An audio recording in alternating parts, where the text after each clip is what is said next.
John, a meticulous accountant of 45, always took pride in his organized life. The company he worked for was going through a merger, leading to longer hours and mounting pressure. Adding to his woes, his father had recently passed away, leaving John grappling with grief and a sense of responsibility for his aging mother. One morning, while sipping my coffee, I felt a strange sensation in my throat. It felt like a lump was lodged there, obstructing my swallowing. I tried to ignore it, attributing it to the dryness in my mouth from sleeping with my mouth open. Days turned into weeks, and the feeling persisted, amplifying John's stress. The persistent lump in John's throat became a constant companion. I found myself constantly trying to swallow, hoping to dislodge the phantom obstruction. My sleep was disrupted, my concentration at work wavered, and my usually jovial personality turned subdued. As weeks turned into months, John's anxiety spiraled. The more he searched for explanations for his throat sensation, the more convinced he became that he had something serious. The once rational accountant was now a prisoner of his own anxiety. I started avoiding social gatherings, fearing that people would notice my difficulty swallowing. The fear of the unknown gnawed at me, casting a dark shadow over my life. Driven by mounting fear, John decided to seek medical help.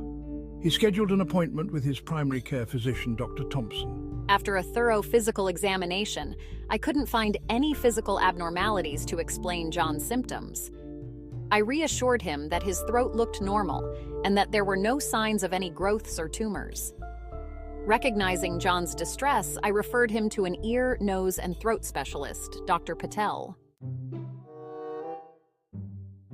Dr. Patel, a seasoned otolaryngologist, listened intently as John recounted his experience. I've been feeling this constant lump in my throat, and it's really starting to worry me. Dr. Patel then proceeded with a comprehensive examination of John's throat, ears, and nose. Let's take a thorough look, John. We need to rule out any possible issues. To further investigate, Dr. Patel ordered a series of tests, including a nasal endoscopy, a barium swallow study, and a thyroid ultrasound. These tests would help visualize John's throat and esophagus, assess his swallowing function, and rule out any structural abnormalities. We'll get to the bottom of this, John. These tests will give us a clearer picture of what's going on. After reviewing the results of John's tests, which all came back normal, Dr. Patel reassured him. John, the good news is that all your tests are normal. He explained that John's symptoms were consistent with a condition known as globus pharyngeus.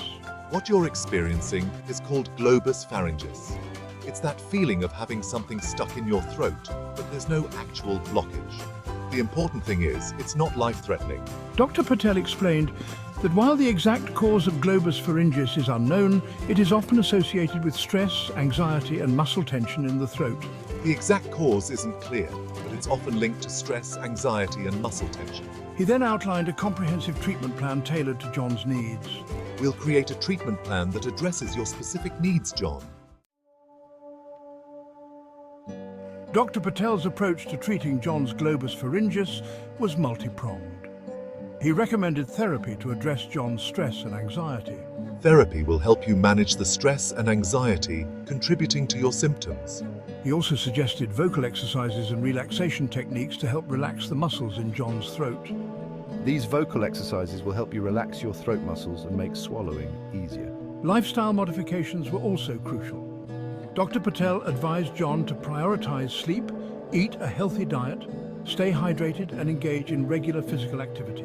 Make sure to get enough sleep, eat well, stay hydrated, and exercise regularly. He also recommended limiting caffeine and alcohol intake. It took time and effort, but John diligently followed Dr. Patel's recommendations. He started attending therapy sessions where he learned coping mechanisms to manage his stress and anxiety. We'll work on strategies to help you manage your stress and anxiety, John.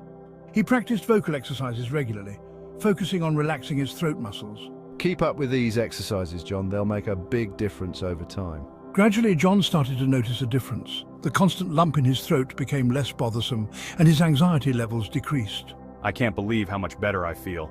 The lump in my throat is hardly noticeable now. The holistic approach to treatment had worked wonders for him.